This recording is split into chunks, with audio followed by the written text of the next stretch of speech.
We are so glad to have so many people from throughout the Bay Area here today. And we have a couple of special guests that I would like you to recognize with me. First, proudly representing the East Bay communities of Oakland, Alameda, and Piedmont, California State Assemblyperson Sandra Swanson is here today.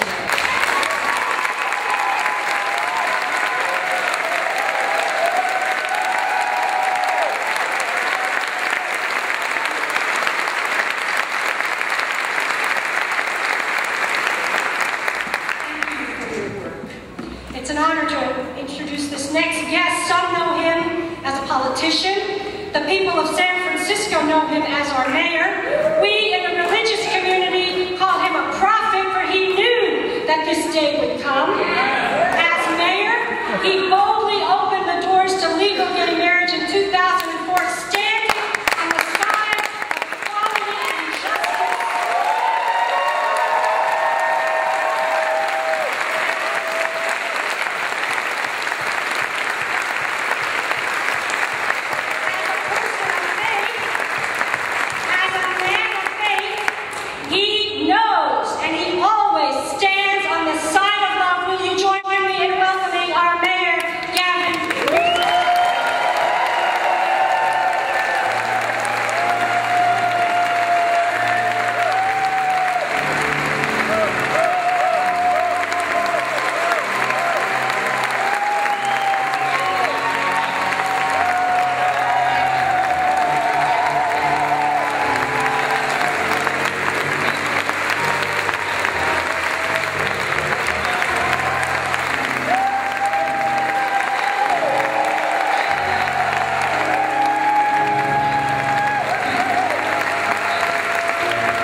Just a few days. This is a fight that none of us asked for. We didn't bring Prop 8 to the voters of California. Prop 8 was brought to us.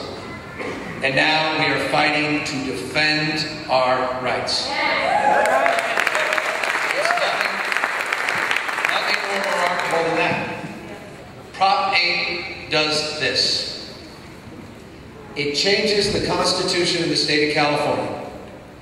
A Constitution that in its history, each and every time it's been amended, has been amended to expand people's rights.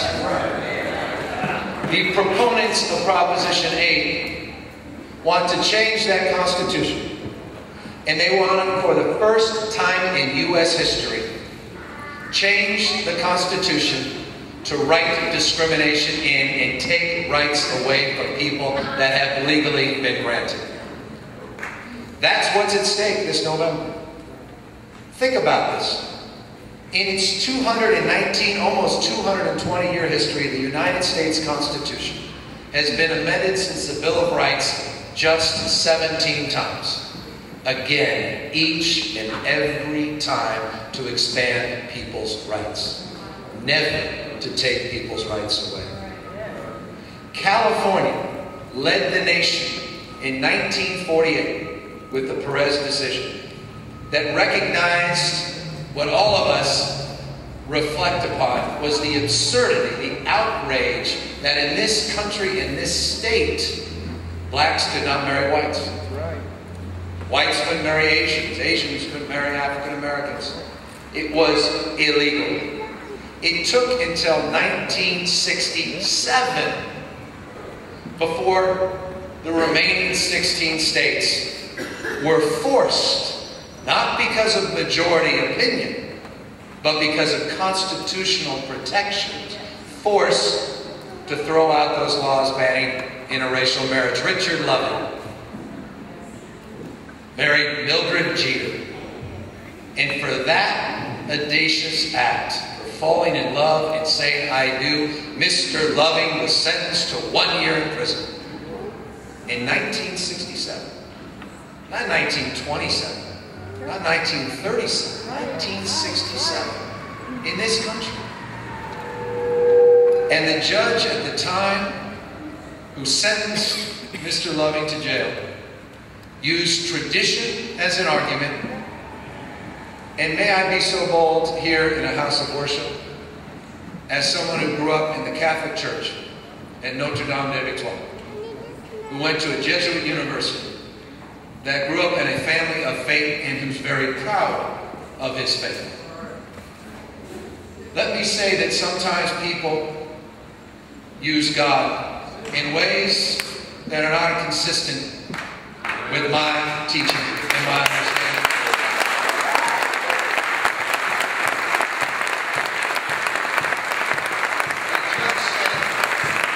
The judge said, he said, God, sir.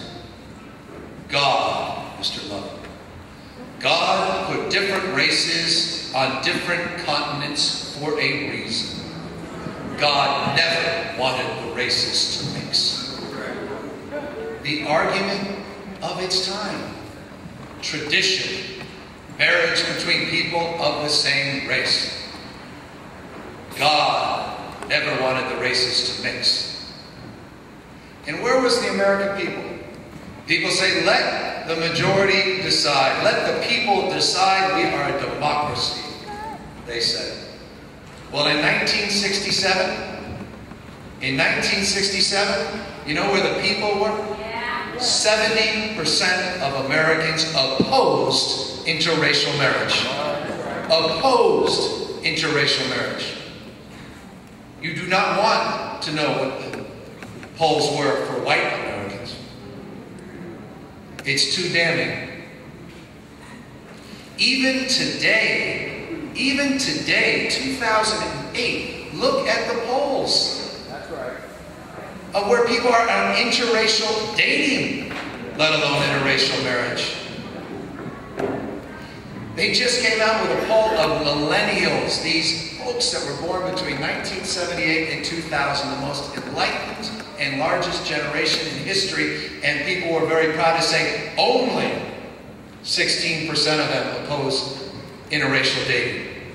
16% still oppose.